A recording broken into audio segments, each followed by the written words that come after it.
Coming up, the parents who say their school children are too young to learn about being gay.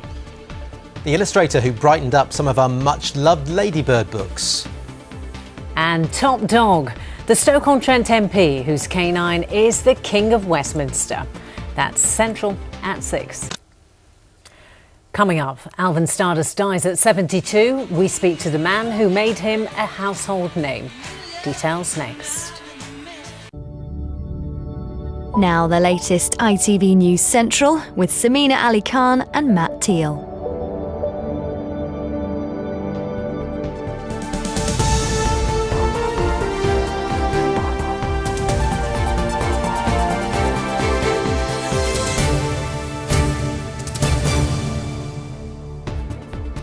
Hello and welcome to the programme. In the Midlands tonight, singer Alvin Stardust has died from a short illness just days after his final performance in Worcestershire.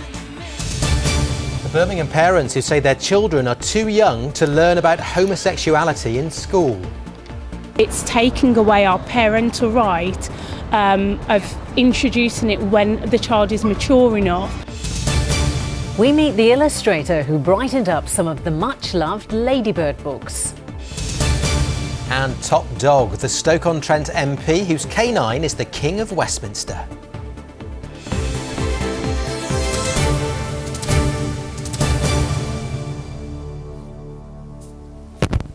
Good evening. Parents of children at a school in Birmingham are demanding to have a teaching programme removed from their children's lessons that was introduced to combat homophobia. Challenging homophobia in primary schools is used by dozens of schools across the city, but some parents at Welford Primary School in Handsworth say the subject matter isn't appropriate for their children's age group. Callum Watkinson reports. Challenging homophobia in primary schools is a learning aid used across Birmingham to create understanding of gay relationships. But these parents of children at Welford Primary in Handsworth have brought a petition to the City Council because they think their children are too young for it. 7-year-old, 5-year-old, it's just not appropriate. And I think that by bringing it into school, it's taking away our parental right of introducing it when the child is mature enough and when the parent deems fit enough. But for many who are both gay and parents, primary school is exactly the place to learn about differences. Aisling and Natalie's children have experienced some misunderstanding about their family from classmates. Just some comments from some of the children about one of our kids being gay because she's got gay parents, and I think it's that sort of misunderstanding amongst children who are quite young and maybe haven't got a really sort of strong understanding of what it means to be gay. Discrimination does form at home. It does form from people making comments at a young age, and these prejudices, that's where it starts. So it's really important to make the children well aware of different situations as early as you can. Earlier this month, police were called when a meeting between parents and Welford's headmaster reportedly turned violent. An incident the City Council says shows the true nature of the parents' objections. The actions of the parents 2 weeks ago at Welford School was an absolute disgrace. Homophobia of that kind has absolutely no place in modern British society and certainly not in any of our primary schools. 164 parents have written to me and I will write back to them. However, I fundamentally disagree with them that they can pick and choose which aspects of equalities that they can have in their curriculum. But these parents say they are not homophobic, simply that discussions of homophobia have no place in a primary school. Callum Watkinson, ITV News. Now, some sad news to bring you. 70s singing superstar Alvin Stardust has died after a short illness. He was 72 years old. Yes, Alvin Stardust grew up in the Midlands and appeared on stage for the final time in Worcestershire at the weekend. His friends say despite feeling unwell, he was determined not to let his fans down, as Joe Davis reports.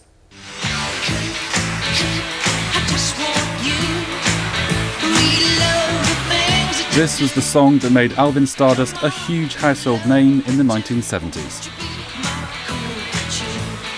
And even at the weekend at the Regal Cinema in Evesham on Saturday, Alvin Stardust was still performing to his fans.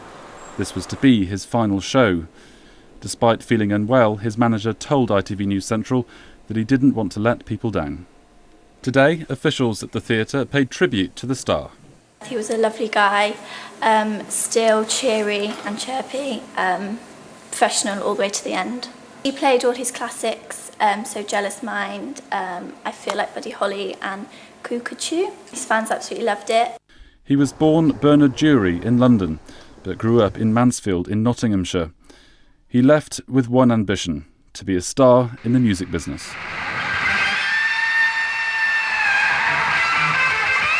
But success didn't come easy. He signed his first record deal in 1961 as the frontman of Shane Fenton and the Fentones, but the band struggled to get in the charts. In 1973, he signed a new record deal and took on the name that would make him famous, scoring hit after hit as Alvin Stardust. Alvin came into the Magnet offices and we were looking on the label for a new rock artist. We thought there was a vacuum in the market, and he soon came in with an image that, you know, both myself and the team didn't think was right, and we said, no, this isn't the image, and we want something a slightly harder image and a different form.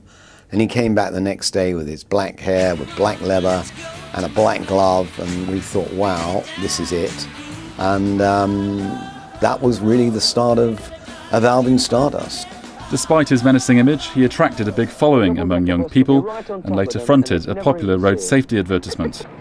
Hey, you must be out of your tiny minds. When you cross the road, always use the green cross code. Music success continued into the 1980s before he turned to acting. But even in his 70s, he still loved to perform to his fans. This footage was taken just a few weeks ago.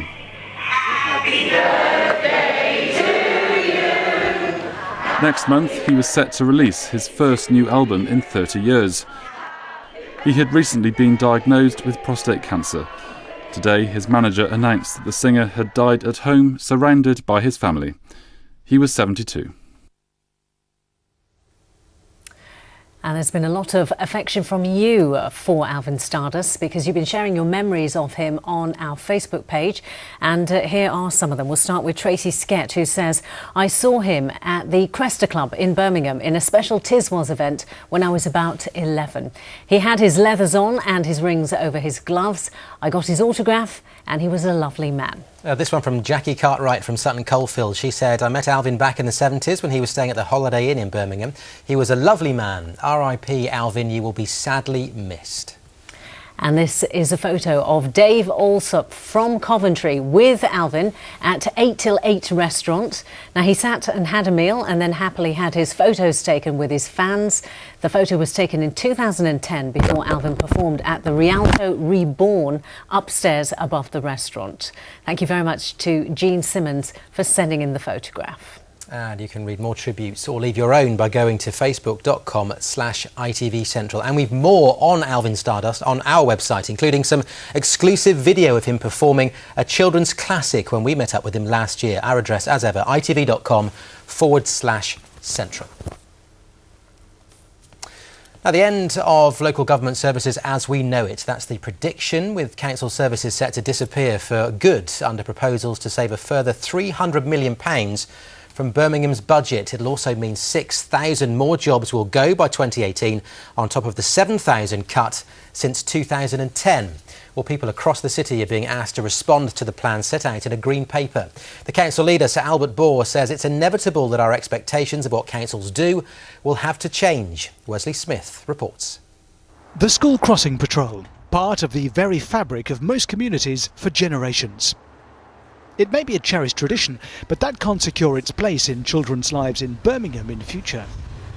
That's because the city councillors had to prioritise which services must stay and which could go under budget proposals now out for consultation. However, the council says protecting children is its #1 priority and has secured £30 million extra from government to sustain its service. Other winners, or at least those less likely to face cuts, are arts and culture. The council says they bring in business and underline the city's role as an international destination. And marketing, again spending money to attract more investment. But when it comes to losers, the school crossing patrols are in jeopardy, along with pest control, not deemed an essential service, and even up for discussion over cuts, the multi-million-pound showpiece library of Birmingham. The likelihood is that we will have to stop some services altogether.